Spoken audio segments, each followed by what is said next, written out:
ರಾಜ್ಯದ 4 ವಿಮಾನ ನಿಲ್ದಾಣಗಳಿಗೆ ನಾಮಕರಣ ಮಾಡುವ ನಿರ್ಣಯಕ್ಕೆ ನಿನ್ನೆ ಸದನದಲ್ಲಿ ಅಂಗೀಕಾರವಾಗಿದೆ. ವಿಷಯ ಅಂದ್ರೆ ಮೈಸೂರು ವಿಮಾನ ನಿಲ್ದಾಣಕ್ಕೆ ಹೆಸರು ಪ್ರಸ್ತಾಪ ಮಾಡ್ತಾ ಇದ್ದಂತೆ ಸದನದಲ್ಲಿ ಗದ್ದಲವಾಗಿತ್ತು.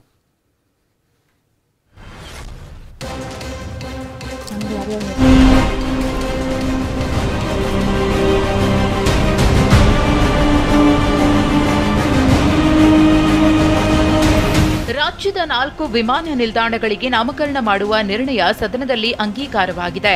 ವಿಜಯಪುರ ವಿಮಾನ ನಿಲ್ದಾಣಕ್ಕೆ ಜಗಜ್ಯೋತಿ ಬಸವೇಶ್ವರ ಹೆಸರು, ಶಿವಮೊಗ್ಗ ನಿಲ್ದಾಣಕ್ಕೆ ರಾಷ್ಟ್ರಕವಿ ಕುವೆಂಪು ಅವರ ಹೆಸರು, ಬೆಳಗಾವಿ ವಿಮಾನ ನಿಲ್ದಾಣಕ್ಕೆ ಕಿತ್ತೂರು ರಾಣಿ ಚೆನ್ನಮ್ಮ, ಹುಬ್ಬಳ್ಳಿ ವಿಮಾನ ನಿಲ್ದಾಣಕ್ಕೆ ಕ್ರಾಂತಿವೀರ ಸಂಗೊಳ್ಳಿ ರಾಯಣ್ಣ ಹೆಸರನ್ನು ನಾಮಕರಣ ಮಾಡುವ ನಿರ್ಣಯ ಅಂಗೀಕಾರವಾಗಿದ್ದು, ಕೇಂದ್ರ ಸರ್ಕಾರಕ್ಕೆ ಈ ನಿರ್ಣಯ ಶಿಫಾರಸಾಗಲಿದೆ.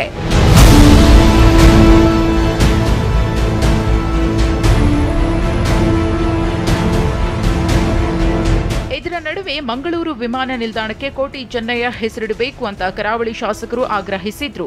ಇನ್ನು ಮೈಸೂರು ವಿಮಾನ ನಿಲ್ದಾಣಕ್ಕೆ ಟಿಪ್ಪು ಸುಲ್ತಾನ್ ಹೆಸರಿಡಬೇಕು ಅಂತ ಕಾಂಗ್ರೆಸ್ ಶಾಸಕ ಆಗ್ರಹಿಸ್ತಾ ಇದ್ದಂತೆ ಸದನದಲ್ಲಿ ತೀವ್ರ ವಿರೋಧ ವ್ಯಕ್ತವಾಯಿತು.